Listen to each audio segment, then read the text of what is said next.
வணக்கம் தலைவா, அனைவருக்கும் இனிய வணக்கம். இன்றைக்கி நம்ம இந்த ஒரு வீடியோவில் எதை பற்றி பார்க்க போகிறோம் அப்படின்னு பார்த்தீங்கன்னா, முதுகலை பட்டதாரி ஆசிரியர்களுடைய பணி நியமனம் குறித்த ஒரு சில தகவல்களையும், இடைநிலை ஆசிரியர்களுடைய தொடர் போராட்டம் என்ன நடந்தது இதை பற்றியும் இந்த ஒரு வீடியோவில் நம்ம பார்க்கலாங்க.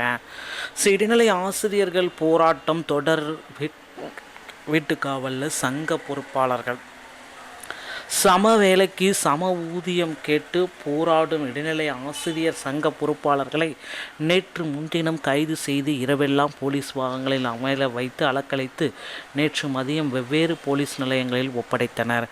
சம வேலைக்கு சம ஊதியம் வழங்க வலியுறுத்தி இடைநிலை பதிவு மூப்பு ஆசிரியர்கள் சென்னை கலெக்டர் அலுவலகம் முன்பு 17வது நாளாக போராட்டத்தில் ஈடுபட்டனர். அவர்களை போலீசார் கைது செய்தனர். தற்பொழுது அரையாண்டு விடுமுறை முடிந்து பள்ளிகள் திறக்கப்பட்ட நிலையில் ஆசிரியர்கள் தொடர் போராட்டத்தில் ஈடுபட்டுள்ளனர்.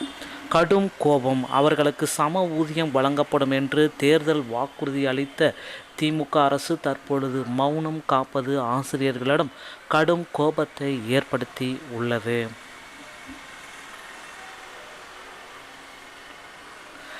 இடைநிலை ஆசிரியர் சங்க பொறுப்பாளர்கள் 7 பேரை போலீசார் கைது செய்தனர். மாலை வரை சமூக நலக்கூடத்தில் தங்க வைத்தனர். அதன் பின்னர் கலைவாணர் அரங்கின் வெளியே போலீஸ் வாகனத்தில் அமர வைத்தனர். இரவு 8 மணிக்கு மேல் தாம்பரம், கேளம்பாக்கம், சென்னையின் பல்வேறு பகுதிகளுக்கு அழைத்து சென்று ஆங்காங்கே காத்திருந்தனர். நள்ளிரவுக்கு மேல் தென் மாவட்டங்களுக்கு அழைத்து சென்றனர்.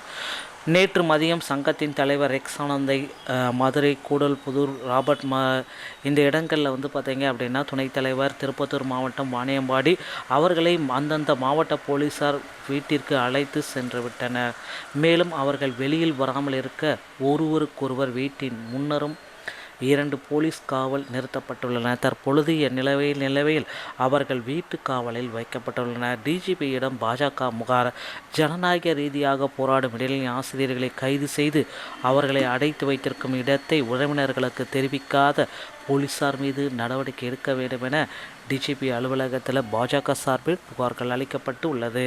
டிஜிபி அலுவலகத்தில் பாஜக துணைத் தலைவர் ஜெயபிரகாஷ் அளித்துள்ள புகாரில் ஜனநாயக ரீதியாக நேற்று முன்தினம் போராட்டத்தில் ஈடுபட்ட ஆசிரியர்களை கைது செய்த போலீசார் பல மணி நேரம் ஆன பின்னரும் அவர்களின் உறவினர்களுக்கு தகவல் தெரிவிக்கப்படவில்லை. இது கண்டனத்திற்கு உட்பட்டது.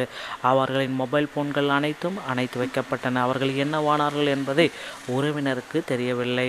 ஆசிரியர்கள் கைது குறித்து உரிய நேரத்தில் தகவல் தராதது, அவர்களை தொடர்பு கொள்ள அனுமதிக்காதது அரசு இயந்திரத்தின் பொறுப்புணர்வை கேள்விக்கு உள்ளாக்குவதோடு பொதுமக்களின் தேவையற்ற அச்சத்தையும் ஏற்படுத்துகிறது. காவல்துறை நிர்வாகம் இந்த புகாரை பொறுப்புடன் கவனித்து உடனடியாக நடவடிக்கை வேண்டும் என மனுவில் குறிப்பிட்டிருக்காங்க. கண்டிப்பாக இடைநிலை ஆசிரியர்களுடைய கோரிக்கை நிறைவேற்றும் என்பதை நம்ம எதிர்பார்க்கலாம். அடுத்து எல்லோருமே ஆவலுடன் எதிர்பார்த்த அந்த முதுகலை பட்டதாரி ஆசிரியருடைய செகண்ட் சிவிலிஸ்ட் சான்றிதழ் சரிபார்ப்பு முடிக்கப்பட்ட அனைவருக்குமே தற்காலிக தெரிவு பட்டியல் ரெடியாக இருக்குது அப்படின்னு சொல்லிட்டு இருக்காங்க. அதற்கு முன்னாடி பார்த்தீங்க அப்படின்னா இந்த பிஜிடிஆர்பியோடைய வேகன்சிஸ் உயர்வை நிச்சயமாக எதிர்பார்க்கலாம் அப்படின்றதையும் அவர்கள் தரப்பிலிருந்து குறிப்பிட்டு சொல்லிட்டாங்க.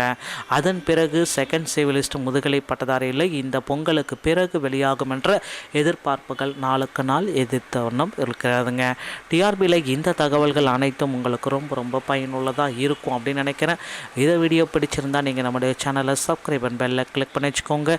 மீண்டும் ஒரு நல்ல தகவலோடு நான் உங்களை சந்திக்கிறேன். நன்றி, வணக்கம், தேங்க்யூ.